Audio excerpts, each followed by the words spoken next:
Hello friends, कैसे हैं आप सभी। आई होप आप सभी अच्छे होंगे। तो अभी मैं व्लॉग स्टार्ट कर रही हूँ। शाम के बज रहे हैं 5:15 और व्लॉग मैंने स्टार्ट किया है। इस व्लॉग में आप सबके साथ क्या क्या शेयर करने वाली हूँ वो वीडियो में एंड तक बने रहिएगा, तो आप सबको सब कुछ देखने के लिए मिलेगा। तो बस चलिए, सबसे पहले मैंने कल जो राशन का सामान लाया है वो सबसे पहले निकालते हैं और उसको जगह पे ऑर्गेनाइज करते हैं। 100% राशन। हाँ बेटा, ओके।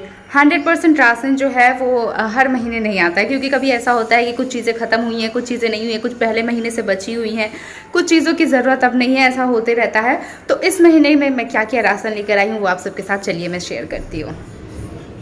तो फ्रेंड्स, पहली 2 टिप मैं आप सबको ये देना चाहूँगी ना कि कभी भी आप सामान को अनबॉक्स अनपैक तभी करें जब आपके पास प्रॉपर टाइम हो कि आप सभी चीज़ों को अरेंज कर पाएँ। दूसरा मैं ये कहना चाहूँगी कि सबसे पहली चीज़, आप सबकी एक्सपायरी डेट ज़रूर चेक करें। जो भी आप सामान मार्केट से लेकर आते हो, शॉप से, मॉल से लेकर आते हो, कभी कभी ऐसा होता है कि गलती से ही एक्सपायर्ड चीज़ें या फिर बहुत जल्दी 1-2 महीने में एक्सपायर होने वाली चीज़ें आ जाती हैं, जो कि हमें अगर लंबा टाइम के लिए यूज़ करना हो तो, पर जिसको अगर आप कंज्यूम कर सकते हो तो फिर तो कोई बात ही नहीं है, तब तो आप उसको रख सकते हो। तीसरी बात मैं ये कहना चाहूँगी कि कभी भी अपनी लिस्ट से जो आपने सामान ख़रीदा है वहाँ पे जो बिल बनता है उस बिल से अपने सामान को मैच ज़रूर कर ले। बहुत बार ऐसा होता है कि हमारा कुछ सामान छूट गया हो, मतलब बिलिंग के टाइम पे बिल बन गया हो बट हमने थैली में ना रखा हो, तो ये सारी चीज़ों का आप खास ध्यान रखें। तो आप सब देख सकते हो, बस यही है हमारा इस मंथ की ग्रॉसरी शॉपिंग, जिस मखाने, चीनी, तेल, रिफाइन नहीं लिया इन्होंने, अरे रिफाइन शायद ये भूल गए, रिफाइन लेना था, अभी है आधा लीटर है बट और लेना था। ये कॉर्न स्टार्च, सत्तू, बेसन, सारे गरम मसाले, दाल। हाँ बेटा, और अंश का ये टूथपेस्ट, मोटू पतलू वाला। तो बस यही सारा है हमारा राशन। और मैंने ना ये दोनों लिया है। वैसे इसकी बॉटल जो है ना वो ग्लास बॉटल है, तो इस वजह से मुझे पसंद आई कि बाद में भी इसके अंदर या तो चिली फ्लेक्स वगैरह भी रख सकते हैं, नहीं तो नमक रखने के लिए भी, टेबल पे रखने के लिए काफ़ी खूबसूरत लगेगा स्टिकर हटा के। बस इस लालच में मैंने इसको ले लिया है। तो बस सारी शॉपिंग ग्रॉसरी की हमारी हो गई है। और इस बार मैंने पहली बार ये लिया है, ये वाला ओट्स लिया है, फ्लेवर्ड ओट्स। 4 फ्लेवर्स हैं, मसाला फ्लेवर मिक्स और एक है टोमेटो का। तो मैंने ये पहली बार लिया है। अदरवाइज़ मैं सफोला ओट्स खाती थी और नॉर्मल ओट्स भी खाती थी, बट इस बार ये ट्राई करके देखूँगी कि कैसा लगता है। और बाद बाकी चीज़ें जनरल हैं जो कि हमेशा लेते हैं। सूखी लाल मिर्च काफ़ी टाइम से मैं यूज़ नहीं कर रही थी, बहुत टाइम से, 2-3 महीने से, बट फाइनली एक ले लिया मैंने कि किसी किसी चीज़ में तड़का लगाने में अच्छा लगता है। तो इनकी नज़र गई तो इन्होंने उठाया। तो बस यही है, अब इन सबको जगह पे रख देते हैं फटाफट से। तब सामान रखने का टाइम आता है तो सबसे पहली टिप तो मैं ये कहूँगी कि कोई भी आप बड़े बड़े डब्बे रखते हैं या फिर हम जो ड्रम होता है वो सारी चीज़ रखते हैं, तो उसमें जो जो सामान हमें रखना होता है वो हम डायरेक्टली उसी तरीके से रख देते हैं। जो पहले का सामान हो उसको निकाल ले, उसको पहले यूज़ करे, और जो नया लेकर आए हैं उसको फिर डाल दे। उसके बाद मैं ये आप सबको कहना चाहूँगी कि कोई भी मसाले वगैरह इस टाइप की चीज़ें हैं जो अगर आपकी अभी ख़त्म हो गई हैं, खाली हो गई है डब्बी, तो डब्बी को धुलकर ही उसको रिफ़िल करें। ऐसे रिफ़िल बिल्कुल भी ना करें, और रिफ़िल करने के बाद उस पर लेबलिंग ज़रूर करें कि इसकी एक्सपायरी कब तक है। अगर आपका डब्बा खाली हो जाता है तो, पैकेट खाली हो जाता है तो, और अगर पैकेट खाली नहीं होता फिर तो आपको पता चलता रहेगा। और मसालों को तो मैं जनरली फ्रिज में रखती हूँ, फ्रीज़र सेक्शन में, उसमें जल्दी ख़राब नहीं होता और वो सेफ़ली वहाँ पे पड़ा होता है। कोई भी चीज़ अगर आपको डब्बे में भरना है, जैसे कि मैं यहाँ पे दाल भर रही हूँ, तो जनरली बहुत सारे लोग होते हैं ना जो कि दाल को थोड़ा रोस्ट करके खाना पसंद करते हैं, बट हमारे घर पे ऐसा कुछ नहीं है, हम लोग नॉर्मल ही खाते हैं। तो जिनको रोस्ट करके खाना पसंद है वो रोस्ट करके तभी डब्बे में पैक करें, क्योंकि एक बार फिर रखने के बाद वापस से निकालना, रोस्ट करना काफ़ी टफ काम हो जाता है। जिन चीज़ों की रिफ़िलिंग करनी है रिफ़िलिंग कर दे, बस ध्यान रखें कि पहले से पड़ी हुई चीज़ों के साथ नया वाला सामान बिल्कुल भी मिक्स ना करें, उससे चीज़ें ख़राब हो जाती हैं। कुछ चीज़ें होती हैं जो कि हमें बस एज़ इट इज़ पैकेट्स ही रखनी होती हैं, तो उन पैकेट्स को आप या तो इस तरीके के बड़े डब्बे में रख सकते हैं या फिर कार्डबोर्ड बॉक्स में या फिर ऑर्गेनाइज़र्स में। जो भी चीज़ आपके पास अवेलेबल है आप उसमें अच्छे से ऑर्गेनाइज़ करके रख सकते हैं। तो मैं जो नॉर्मल चीज़ें मुझे खोलने की ज़रूरत नहीं होती वो मैं इन डब्बों में ही बंद कर करके, और मीडियम साइज़ के डब्बे हैं तो एक तरह का सामान, 1 या 2 तरह का सामान एक डब्बे में रखती हूँ, तो फिर उस तरीके से मुझे याद रहता है कि हाँ चलो इस डब्बे में ये चीज़ें होंगी। तो इस तरीके से ऑर्गेनाइज़ करते हैं।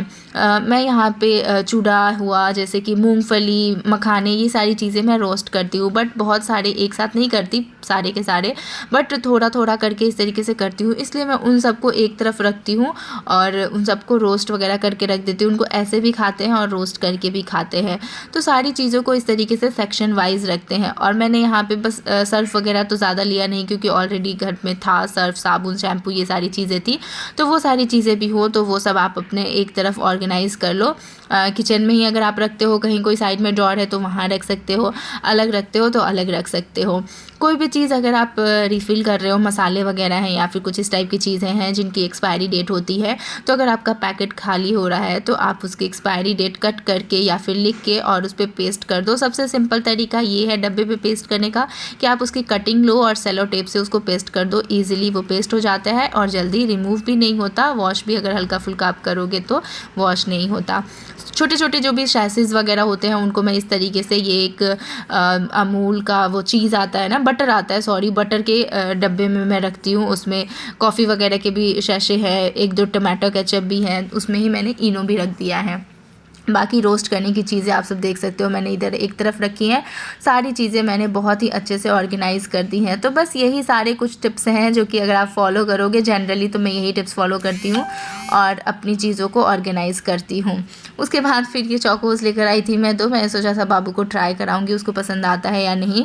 काफ़ी टाइम पहले भी ट्राई किया था मैंने, पर उसको पसंद नहीं आया था। बहुत ज़्यादा चूज़ी है वो खाने पीने के मामले में। तो फिर जस्ट इसको कुछ नहीं करना होता, गर्म दूध में आप चौकोस डालो, अगर आपका मन है तो आप चीनी डाल सकते हो, अदरवाइज़ डालने की बहुत ज़्यादा ज़रूरत इस पर नहीं होती है। तो आप इसी तरीके से खा सकते हो। उसके बाद आप सब देख सकते हो यहाँ पे मैंने अपने पौधों के लिए लिया था, ये एक सही पावर ग्रो है, और एक मैंने लिया था क्योंकि पौधों में कीड़े लग रहे हैं ना, तो उसके लिए भैया ने एक स्प्रे दिया था, और एक स्प्रे की बॉटल ले ली थी हमने। तो ये 3 चीज़ें लेके आई हूँ पौधों के लिए, और 2 पौधे भी लेकर आई हूँ फ्लावर के, वो आप सबको मैं दिखाऊँगी कल मॉर्निंग में। तो बस नर्सरी वाले भैया ने बोला था कि इसको 5 ml ना 1 लीटर पानी में डाल के अच्छे से मिक्स करके और पौधों पर स्प्रे करना है। तो मैंने वही मिक्स किया और स्प्रे बॉटल में डाल के इसको स्प्रे करने चली। तो मेरा स्प्रे वर्क ही नहीं कर रहा था, तो फिर मैंने छोड़ दिया। पता नहीं इसको क्या प्रॉब्लम हो गई है, शायद उन्होंने ख़राब दे दिया है मुझे। मैं चली थी वो स्प्रे करने पर स्प्रे ही नहीं हुआ। तो उसके बाद क्योंकि आज बहुत ही सिंपल सा डिनर बनाना है मुझे, तो मैं यहाँ पे चूड़ा, मखाने और मूंगफली रोस्ट करके रख दूँगी। बहुत ही सिंपल सा प्रोसीजर होता है, बट आप ये आराम से हफ्ते 10 दिन 15 दिन के लिए स्टोर करके रख सकते हैं। चूड़ा तो काफ़ी लंबे टाइम के लिए भी चल जाता है। तो बिल्कुल भी इनको तेल में फ्राई नहीं करना है, या रिफाइन में या घी में, किसी भी चीज़ में। बस आप कढ़ाई डालो, थोड़ी सी मोटी लेयर वाली कढ़ाई डालना, और उसको थोड़ा सा गर्म होने के बाद हम उसमें चूड़ा डालेंगे, और उसको हमें लगातार चलाते हुए, उलटते पलटते हुए अच्छे से रोस्ट कर लेना है। 10 मिनट लगभग, आपको 10-12 मिनट लगेंगे, और ये अच्छे से पक जाएंगे। इनका कलर चेंज हो जाता है, हल्के से सुनहरे कलर के हो जाते हैं, और देखकर भी पता चल जाता है कि हाँ ये पक गए हैं। मूंगफली और मखाने भी थोड़ा थोड़ा घी डाल के रोस्ट करना होता है। इनको भी 8 से 10 मिनट लगते हैं फ्राई होने में। और मखाने को तो आप बस तोड़ के देखोगे ना, जब 7-8 मिनट हो जाए तो उठा के तोड़ना, वो पट सी आवाज़ आती है और पूरे मखाने क्रिस्पी से टूट जाते हैं, मतलब आपके मखाने फ्राई हो गए हैं। इसी तरीके से मूंगफली का कलर चेंज हो जाता है एंड पट पट पट पट की आवाज़ आने लगती है। तो जब बहुत सारी आवाज़ आए, उसके बाद फिर आवाज़ धीरे धीरे शांत हो जाए, मतलब है कि आपके जो मूंगफली हैं वो भी पक गए हैं। तो बस इसी तरीके से मैंने ये तीनों चीज़ प्रिपेयर करके रख दिया है। अब आराम से ये हफ्ता 10 दिन चल जाएगा। तो स्नैक्स टाइम पे हेल्दी सा खाने के लिए भी मिल जाएगा, और बच्चे, बड़े, बूढ़े, सभी को ये चीज़ें बहुत अच्छी लगती हैं। आप सब भी ज़रूर ट्राई करना। तो यहाँ पे हस्बैंड जी समोसे लेकर आए थे, क्योंकि ना उनकी नज़र पड़ी कि समोसे की शॉप पे बहुत ज़्यादा भीड़ है। तो फाइनली ना वो समोसा वाला जो है ना वो यूपी का है, और बिल्कुल यूपी बिहार वाला टेस्ट आता है। तो मज़ा ही आ गया समोसा खा। उसके बाद बस फटाफट से मैंने बाल को वापस से बांधा, कॉम्ब वॉम्ब कुछ नहीं किया, उसी तरीके से हम निकल गए, क्योंकि काफ़ी लेट हो चुका था। हमें लेना था अंश का शूज़, और आधे घंटे 45 मिनट्स लगभग घूमने के बाद हमें शूज़ वगैरह नहीं मिले, क्योंकि सारी शॉप्स ना बंद हो चुकी थी। विशाल गए, वहाँ पे भी शूज़ नहीं मिल रही थी, तो मतलब फाइनली शूज़ नहीं ले पाए हम, और अब नेक्स्ट संडे ही लेंगे, क्योंकि बच्चों के शूज़ ना खुद उसके पापा भी नहीं ला सकते ऑफिस से आते टाइम, क्योंकि छोटा बड़ा हो जाए बहुत इशू होता है, इसलिए पहनाकर चेक करके ही लेंगे आराम से, कंफर्ट के हिसाब से। उसके बाद घर आते ही दाल और चोखा मैं बना के गई थी, और फटाफट से मैंने चावल चढ़ा दिया, और इधर मैंने चिप्स, पापड़, ये सारी चीज़ें फ्राई कर ली। तो बहुत ही सिंपल और यम्मी, और हम तीनों का ही फेवरेट चावल, दाल, चोखा एंड पापड़ जो डिनर है वो बनकर तैयार हो गया है। तो खाना खाने के टाइम पे आज बहुत बड़ा नुकसान हो गया मेरा, इमोशनली और इकोनॉमिकली दोनों तरीके का। मैं सैलड में नमक रख रही थी और ये नमक की बर्नी का जो ढक्कन है ये टूट गया। मैं इतनी अपसेट हूँ ना। काफ़ी अफोर्डेबल प्राइस में और बहुत ही सुंदर सी चीज़ मुझे मिल गई थी। मैंने अपने घर पे ही लिया था, ठेले पे बेचने आए थे भैया, उनसे लिया था मैंने, और इसका ये लिड टूट गया। मैं बहुत ज़्यादा अपसेट हूँ, मुझे बहुत पसंद था। अभी काफ़ी कॉस्टली देते हैं बाकी जगह पे, उन्होंने बहुत ही अच्छे रेट में दे दिया था। और यहाँ पे मैंने लगभग 1 किलो चना भिगोया है। इसमें थोड़े से कीड़े लग रहे थे, वाइट वाले नहीं थे, वाइट वाले रहते तब तो उसको यूज़ नहीं कर सकते थे, बट ये ब्लैक से होते हैं ना, जो घुन जैसा होता है, घुन नहीं है, घुन जैसा होता है, बट इसको हम वॉश करके हटा के यूज़ कर सकते हैं, इसलिए मैंने इन सबको भिगो दिया है। देखो मेरी क्यूटी, इधर देखो मेरी क्यूटी। हटा दो, तो मेरी क्यूटी लग रही है।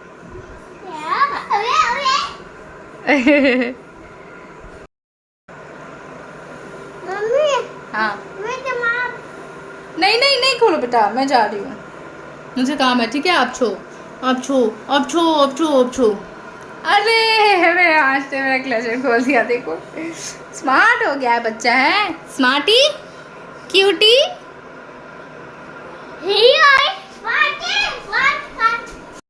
सिर इतना ज़्यादा दर्द हो रहा है ना, आने के बाद हम सारे पिंपल्स हो गए। आप देख रहे हो मेरा ये पोर्शन, पता नहीं क्यों पिंपल छूट ही नहीं रहा। जब से गोवा में आई हूँ इस वाले पोर्शन को कुछ हो गया है। तो बस इसी व्लॉग को मैं यहीं पे करती हूँ एंड। आई होप आप सबको ये व्लॉग अच्छा लगा हो। अगर थोड़ा सा भी अच्छा लगा हो तो एक लाइक और कमेंट ज़रूर करें। चैनल पर नहीं हो तो सब्सक्राइब करें। मिलते हैं नेक्स्ट व्लॉग में, तब तक के लिए बाय बाय, टेक केयर।